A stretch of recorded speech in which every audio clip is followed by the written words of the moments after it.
episode of Command Combat Battle Reports. Today we have Fate of a Nation, the new Flames of War expansion for Modern Warfare, this time in the area around Palestine/Israel.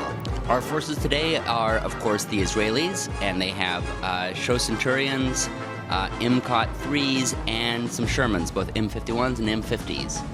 They will be fighting the Egyptians today, who have a slightly larger force. They have 255s on the top and Su-100s and infantry on the bottom. This will be the battlefield, a bunch of hills with a road and some fields there that might bog some tanks down. This is after the setup. Both sides have set up rather evenly along their sides. On the Egyptian side, the right flank has a bunch of 255s. The Su-100s are a little closer to the center, but closer to their right. Their infantry is clearly guarding the objectives. And on their left flank, they have a horde of 255s behind a hill.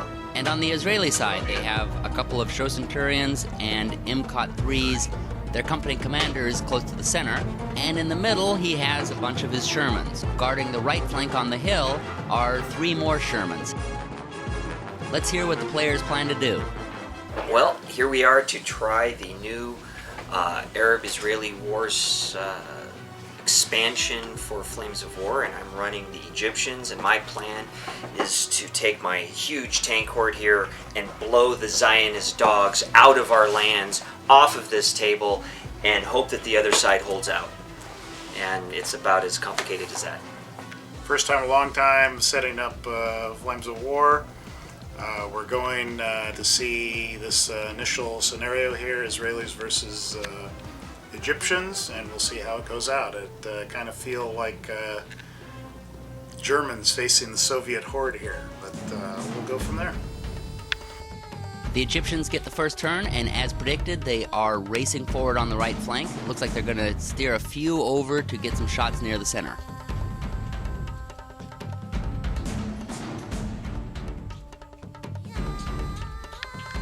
On their left flank, he is cautiously coming out, but not taking away the cover of that hill. The right flank fires and takes out a MCOT 3.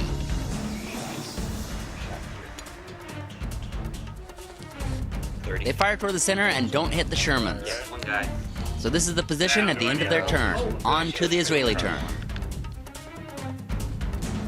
The Shermans in the center move up into the town. It looks like they were being used mostly as a reserve, and they realize that it's their left flank that is threatened.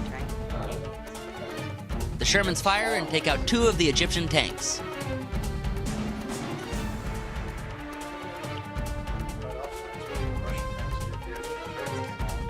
The MCOT 3 fires and take out 2 Su-100s.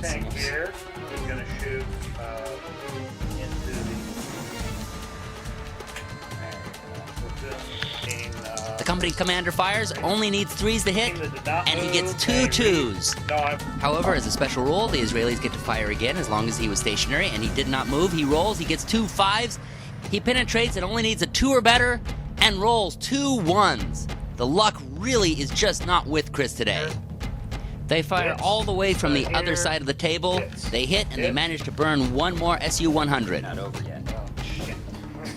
This is the table at the end of the Israeli turn. There are a lot of flaming Egyptian tanks, and there are a couple of bailed out ones as well that I didn't see before.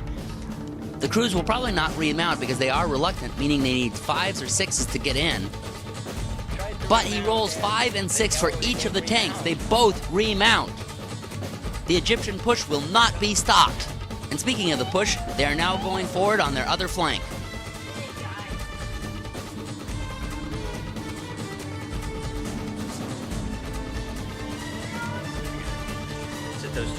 The right flank fires and destroys 1 Centurion and bails the other. The rest of them fire at the center and roll 3 3s. Is that the sign of the apocalypse? I'm not quite sure. The other Su-100s fire at the other MCOT 3, and they cause a bail. The 255s on the other side fire at the Shermans in the center and miss. The rest of them fire at the Shermans on the other side and hit. The Centurions have to roll their morale to stay in the fight, and unbelievably they fail, even though they get re-rolls on their morale. He rolls 2s, 1s, and 3s. He only needed 4s or better to stay in the fight, and so the Centurions are out. Look at this. This is bad news for the Israelis. His entire left flank is folded. He still has the Shermans in the center guarding the town, and he's got the Shermans on the right flank, and of course he has his company commander there close to the center. But the Egyptians only need to push forward to this objective and take it in order to win the game. And the Shermans are not really that powerful, and they're going to have a lot of trouble coming over here and contesting that objective, because if they do, they abandon the top objective, of which the Egyptians are now pushing forward on. Let's go now to Yankee Joe down on the field. Yeah, it's looking pretty bad down here for the Israelis. They're firing back, but they only managed to take out one of the 255s up on the hill and bail one of the others. And as they've shown, even though they're reluctant, they keep getting back in their tanks. It does look like the company commander has taken out one of the 255s on the Egyptian right flank. The Shermans in the middle fire at the Su-100s and roll snake eyes. It's typical luck for Chris today. But he gets a roll again, and he manages to destroy two of the Su-100s. They get a special move after they fire, much like the German Sturm move in regular Flames of War, which is kind of ironic when you think about it. And the company commander pulls back. And the Shermans on their right flank pull back behind the hill, which is a very good idea in my opinion. You can't even see him there, right? There's only one Su-100 left, which means he has to roll for morale, and he manages to get it. Even though he needs a 5 or a 6, the one lone guy is determined to be there. These Egyptians will not give up. And now the Egyptians take the objective. If their turn begins with them on it, they will win the game. The Israelis' only hope is going to be to destroy as many of them as possible.